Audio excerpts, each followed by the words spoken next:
Good day. When we started differentiation, we established that this can be used to find the gradient of curves. We're now going to look at a topic that will further help us to construct those curves. So our topic for today's session is stationary points. And another term that you may see is turning point or critical point. They all mean the same thing. It states, the point on a curve where the tangent is horizontal and the curve appears to be flat is called a stationary point. Here, the gradient of the curve equals 0. There are three types of stationary points, and we're going to look at them one by one. The first is the minimum point, and it says at this point the gradient of the curve is positive on the right and negative on the left of the stationary point. Now here we have a curve, and in the statement it says the tangent to that curve is horizontal. The horizontal tangent is right here, and if you can visualize, the curve does appear to be flat at that single point where it begins to turn. And that's why we can call it a turning point. At that point, the curve will turn in either direction. So that right there is the stationary point. And right here, the gradient, which is dy dx, is always equal to 0. The statement said for minimum point that the gradient is positive on the right, meaning it's going to be greater than 0, but negative on the left, or less than 0. The second one is the maximum. If there is a minimum, there is definitely going to be a maximum. So we have the maximum, and it says it's going to be the opposite, of course. The gradient is going to be negative on the right and positive on the left of this stationary point. So here on the right is less than 0, on the left greater than 0. Now I need you to see the difference between the two. I like to refer to the minimum as a smile and the maximum as a frown, just to differentiate between the two. And last but not least, we have the point of inflection. And at this point, the gradient is the same sign on either side of the stationary point. Meaning, if it is positive on the right side, it's going to be positive on the left side, and vice versa. Negative on the right is going to be negative on the left. Now, what does this actually mean? The gradient being positive or negative on either side of the stationary point. Let's look at an example. For this question, it says, find the coordinates of the stationary point or points on the curve y equals x cubed plus 3x squared plus 1. We're going to do it one step at a time. So first we're going to find the coordinates. Now in the statement it says that at a stationary point, the derivative or the gradient is always going to be equal to 0. So that's just what we're going to do. We're going to find that gradient function and equate it to 0. So if this is our function, y equals x cubed plus 3x squared plus 1, when we differentiate it, we're going to get 3x squared plus 6x, as you see here. And I went ahead and we're equating it to 0. When we do that, we will now solve for x. We need to, since we're finding coordinates, there obviously is going to be an x and a y. So this is how we're going to find the x coordinates. We're factorizing. When we factor out what's common on each side, which is a 3x, we'll be left with an x on this side and a 2 on that side, as you see here. And we're now going to equate each of our roots to 0. So we have 3x equals 0 and x plus 2 equals 0. If 3x is equal to 0, x is also going to be 0, because 3 times 0 is 0. If x plus 2 is equal to 0, our plus 2 comes over as a negative 2. So we have x is equal to negative 2. So we've now identified the two x components of our coordinate, where at one point x is going to be 0, and at another x is going to be equal to negative 2. Now, like we said before, coordinates have both x and y components. So now let's find the corresponding y for each. Here, when x is equal to 0, we're going to obviously plug it into the y function, which was given right there. When we do that, when we plug a 0 in place of x, this is going to give us a 0, so will this, so we're left with y equals 1. So that's going to be our first set of coordinates when x is 0 and y is 1, as you see here. We're now plugging the negative 2 into the y function, as you see here, and when we do that, we end up with y equals 5. So that when x is negative 2 and y is 5 is our second set of coordinates. So now we've answered the first part of the question, which was to find the coordinates of the stationary point. The second part of the question says to determine their nature. That simply means whether our stationary points are maximum, minimum, or inflection. As you recall from earlier, if it's a maximum point, the gradient is going to be positive on the left and negative on the right. And if it's a minimum, it's going to be positive on the right and negative on the left. And inflection, the same sign on either side. How are we going to evaluate that? We're going to use what we call the first derivative test. We're first going to test the first coordinate where x is 0 and y is 1. So here we have x is 0, and we know that at that point the gradient is going to be 0, so that's why I have a 0 here at dy dx. Now the statement requires for us to know what the sign is going to be on the left and the right of the stationary point. So I chose a number that will fall on the right of x equals 0 and 1 on the left of x equals 0. And you want to, when you're choosing these numbers, you have to take into account two things. You have to choose numbers that are going to be relatively close to the stationary point. And the second point, very important, the numbers that you choose should not themselves be a stationary value. For example, let's say here, which is to the left of x equals 0, I had put negative 2. Now, that will give me a 0 right here because what? Negative 2 is a stationary value. So you do not want to choose any value that's already a stationary value.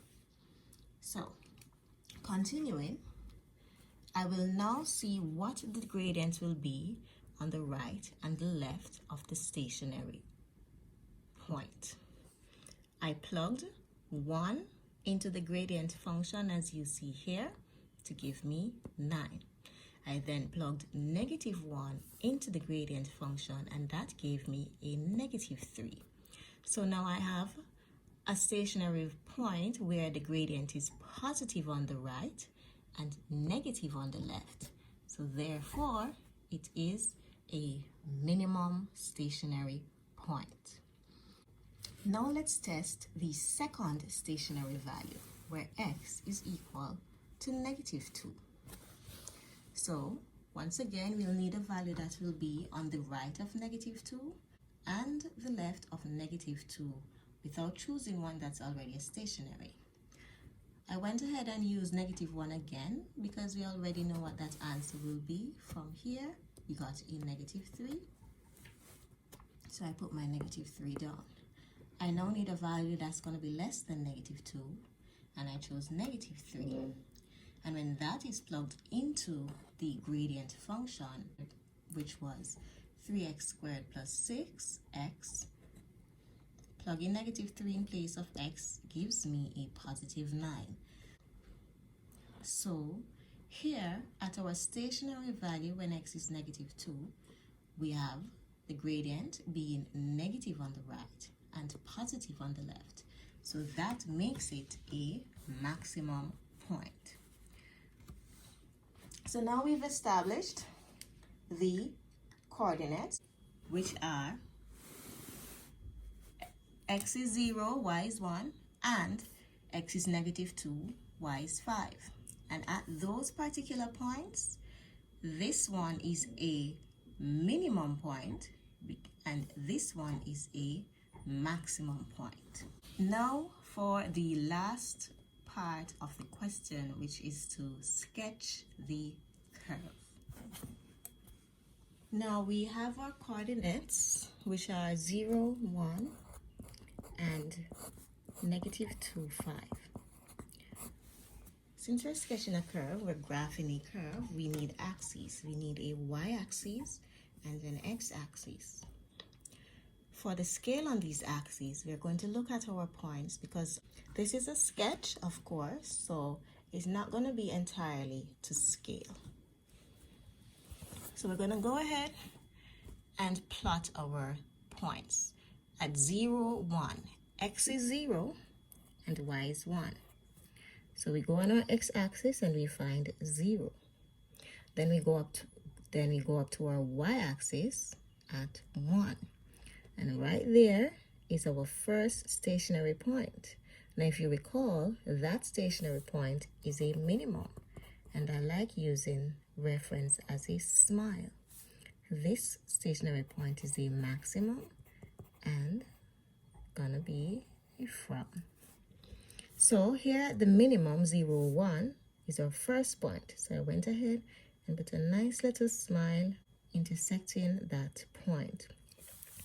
And when we have -2, 5, go across to x is -2, and then up to where y is 5. Then you're going to put your next curve, small curve, to indicate the maximum, which is a frown. Now that we have both our stationary values plotted, we're just going to connect the free ends.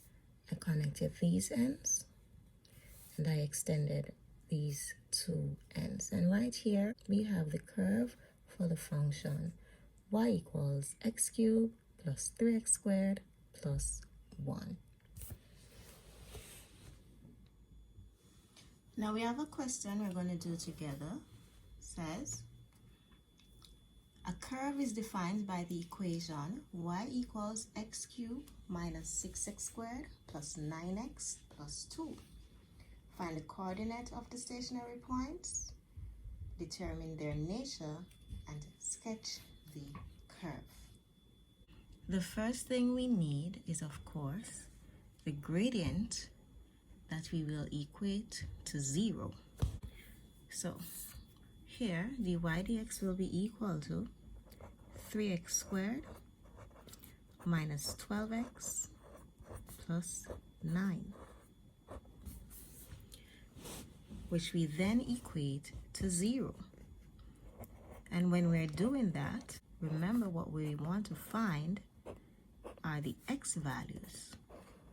Now in the previous question, we used HCF to factorize the equation. This equation is a quadratic, so we have to solve it using that method.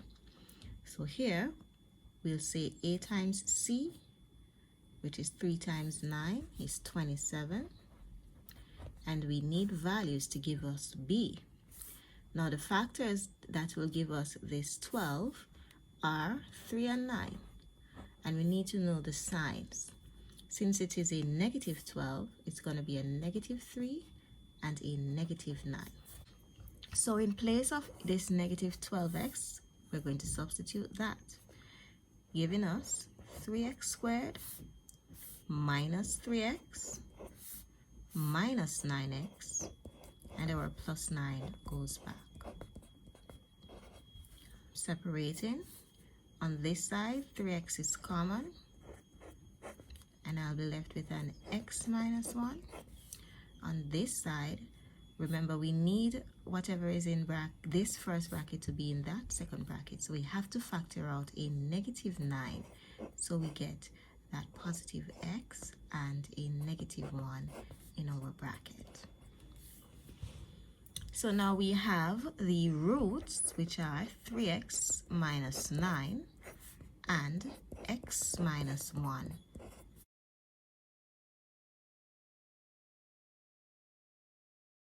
Solving for x, when 3x minus 9 is equal to 0, x becomes, this comes over as a positive 9. This 3 that's being multiplied comes over and gets divided. So we have our first x coordinate, which is 3. From here, when x minus 1 is equal to 0, x is equal to 1. So we have our first set of coordinates, our x component. Now let's find the corresponding y values. So when x is 3 and we plug it into that y equation, which is going to be 3 cubed minus 6 times 3 squared plus 9 times 3 plus 2. You can plug it into your calculator, and we're going to also plug 1 into the equation, the y equation.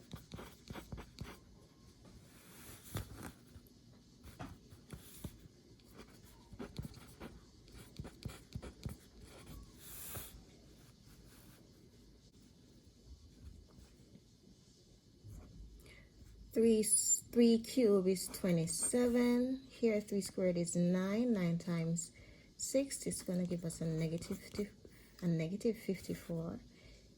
9 times 3 is 27 once more, and 2 comes down. These two add to give us 54. Minus 54 is a 0, so we're left with y equals 0 when x is 3. Here, when x is 1, we have 1 minus 6 plus 9 plus 2. So that's 10, 11, 12 minus 6, which is a 6. So we now have the two coordinates, which are 3, 0, and 1, 6. So now we're going to do the first derivative test to determine the nature of these stationary points. So we're starting with the 3, x equals 3. We need a value that will fall on the right of 3. I'm choosing 4. And a value on the left, I'm choosing 2. Notice, I'm not choosing 1. For this set of coordinates, x is 1, I'm choosing a value. Choosing 2 again on this right side, and 0 on the left. Now, since these are stationary values, we know that the gradient is 0 at those points. So we now need to see if they're positive on the left, negative on the right, or vice versa. So we will now plug each of these into the gradient function, because we need to find out how this gradient will behave. So our gradient function was 3x squared minus 12x plus 9. And we are going to plug each inside. So when we plug the 4 inside, yeah,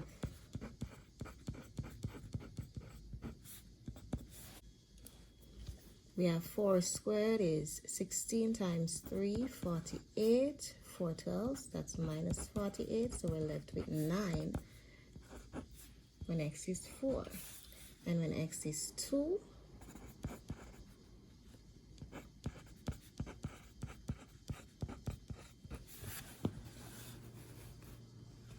we're going once again, plug the 2 into the dy dx function.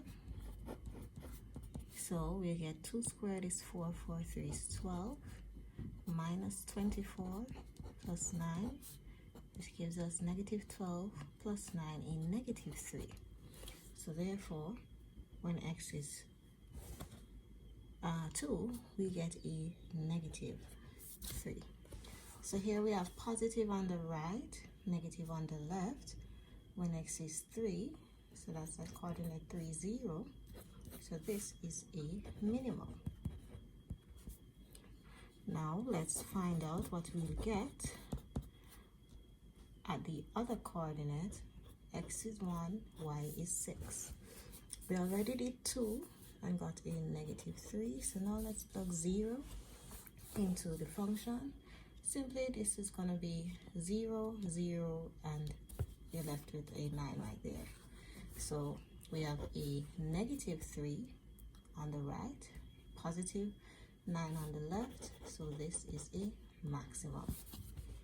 So now we have found our coordinates and we know what type of stationary points they are. So now we can go ahead and sketch our curve.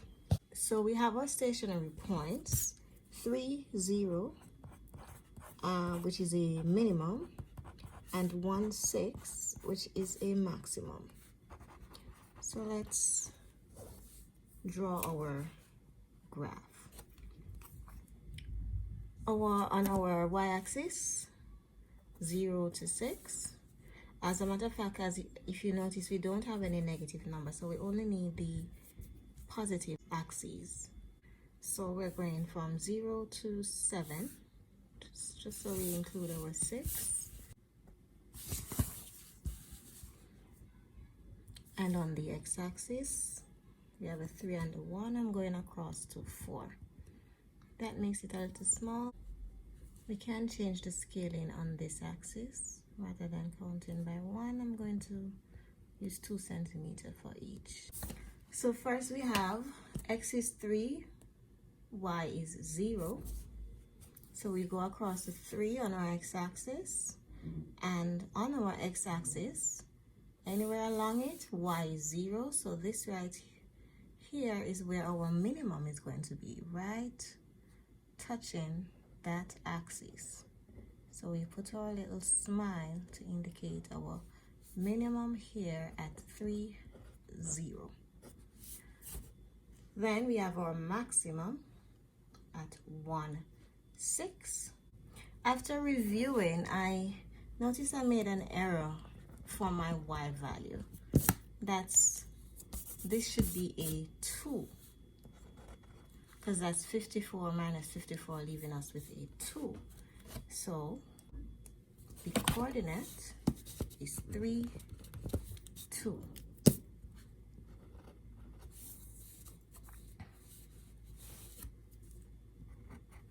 So all that needs to be changed is our location right here. So x is still 3, and we're going up to 2 on our y-axis. So that's our minimum at 3, 2. Now for our maximum, which is 1, 6. So x is 1, and we're going up to 6 on the y-axis. And that's where our minimum is going to be located. So we're going to go ahead and connect the free ends. You can do that, just a rough little sketch. And then we'll extend the ends. Later on, we're going to learn how to find out where to cut an axis when we are extending or crossing an axis. For now, we're just gonna extend the ends like that. So this right here is the graph for the curve y equals x cubed minus 6x squared plus 9x plus 2.